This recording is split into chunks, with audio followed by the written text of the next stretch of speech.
and it is my honor as your Premier and as a Newfoundlander and Labradorian to officially sanction the Muskrat Falls.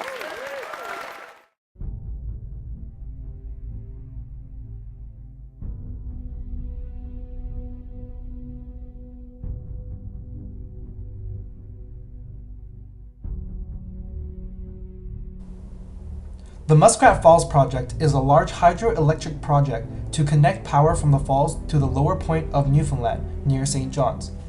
The development of Muskrat Falls will power homes and businesses across Newfoundland and Labrador with clean, renewable energy for generations.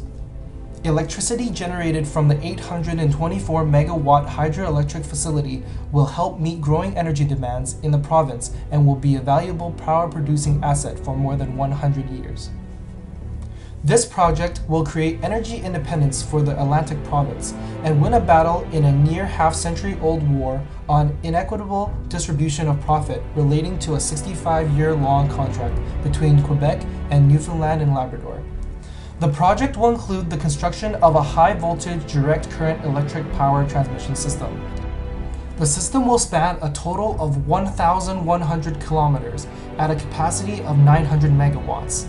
This will include a 700-kilometer overhead transmission, as well as crossing the Strait of Belle Isle Marine by 35 kilometers of underwater cable. Electricity generated from the hydroelectric dam will be converted to direct current from transmission, then reconverted to alternating current upon arriving at the destination power grid in Soldiers Pond, Newfoundland. The technology is a key component in future systems based on renewable energy sources, such as wind and solar, which are both often volatile and remotely located.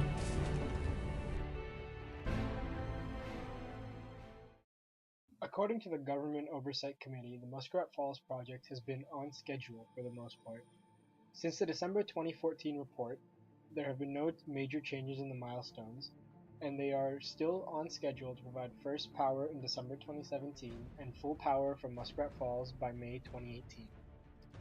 So far, the powerhouse and the intake construction have been the most problematic, and this is due to concrete placement problems. There's currently a discrepancy between the concrete placed and what was supposed to be scheduled. Nalcor has promised to increase management and increase production of the concrete placement. They have set out a 120-day plan to ramp up labor and production to get themselves back on track. I want to emphasize that this project is going to be a real game changer for this province and this region. And friends, that is something that I think all Canadians should and can and will celebrate. Our assessment, having done independent financial assessments on the project, is that the risks on the loan presented by the project are extremely low to the federal government. So we think this is a good deal all around. The project will provide long-term stable electricity rates for generations of Newfoundlanders and Labradorians. It is a clean, renewable power while being 98% sustainable energy. Last year, there was a 10-year debt reduction plan outlined. We reduced our spending by to 1%, Mr. Speaker. And what we're trying to do is ensure, unlike the NDP, spend, spend, spend, and forget tomorrow. That's what their plans are all about, Mr. Speaker. If you call that a plan, our plan is to provide for a bright, prosperous, and sustainable future for this province, Mr. Speaker. And on Budget Day, it will all become clear. However, the project has some drawback. It has a price tag of $7.7 billion, while it could potentially injure Quebec's contractual interests.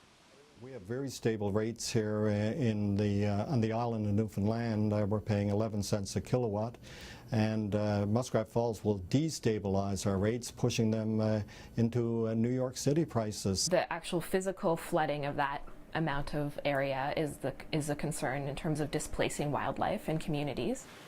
The project also angered the civilians who decided to protest against the project due to environmental issues. Disrespect and disregard. I don't know how much louder Labrador could have said at those environmental assessment panel discussions. We don't want this. There's other ways for us to develop and grow, and we don't have to destroy our land or waters to do that. The various media outlets have expressed the public's discontent with the project, as cases of its delay and over-budgeting have been shown to the public. The big question being asked now is whether the Muskrat Falls project will live up to its expectations. With an expected completion date by 2018, the project will benefit Canada as a whole by helping to eliminate carbon emissions and meet government targets, as well as stimulating the economy, and ultimately inducing a rare moment of collaboration between the Atlantic provinces for the betterment of the region. That's all, folks. That's my line. Step aside, babe. Let a star do this. That's all! That's all, folks!